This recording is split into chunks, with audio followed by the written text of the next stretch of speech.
Hi guys, welcome to problem number 3.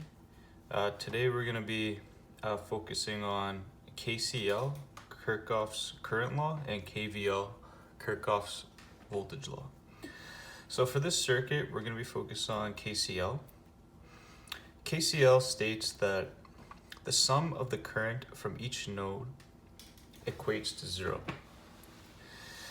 So in this circuit, we have two resistors.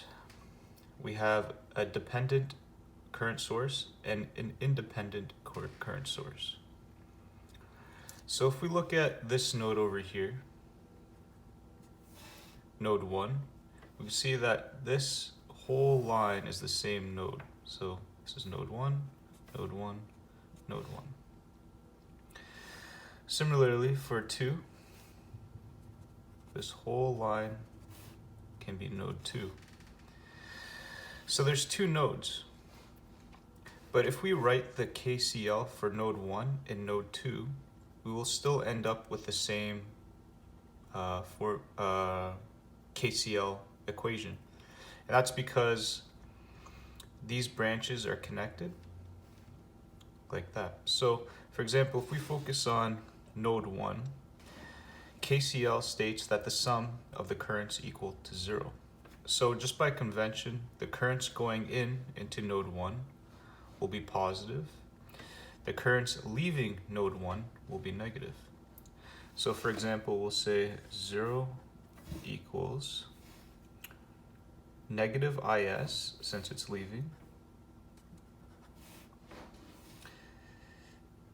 positive 10 IS, because it's going in, negative 120, because it's leaving, and positive 12, because it's entering.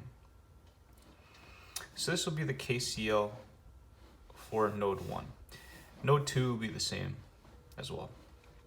So for this, we're able to isolate for IS, and we could see that this will become 9 IS equals negative 120 plus 12 is equal to 108, and IS equals 12 milliamps. This is just a simple example, but it's just showing you the fundamental of how KCL works. Next, we'll focus on KVL. Kirchhoff's voltage law states that the sum of the voltage in a loop equates to 0. So we could focus on this whole loop over here.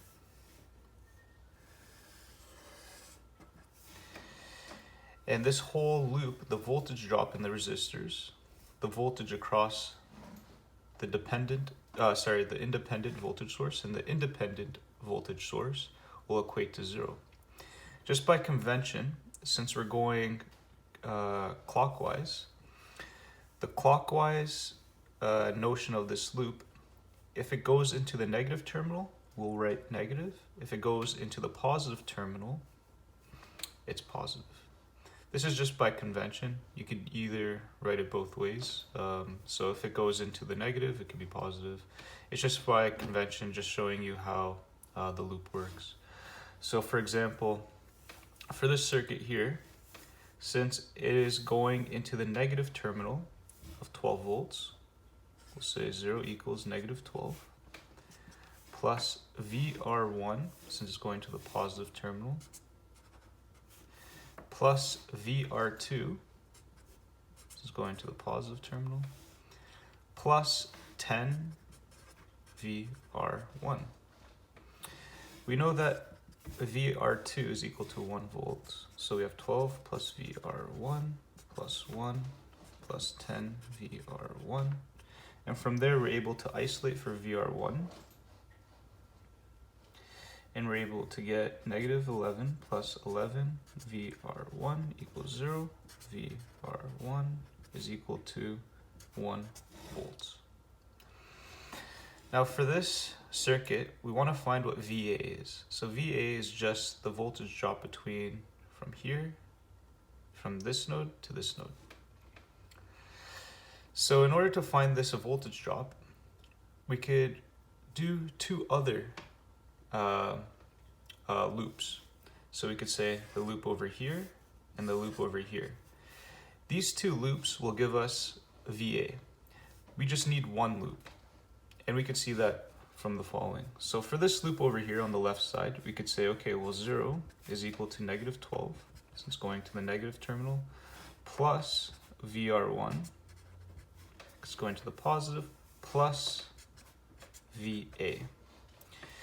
So we know that 0 is equal to negative 12. We know VR1 is 1 volt because we solved it from this whole big loop over here, plus VA, and VA is equal to negative 12 plus 1 is negative 11, so VA equals 11 volts.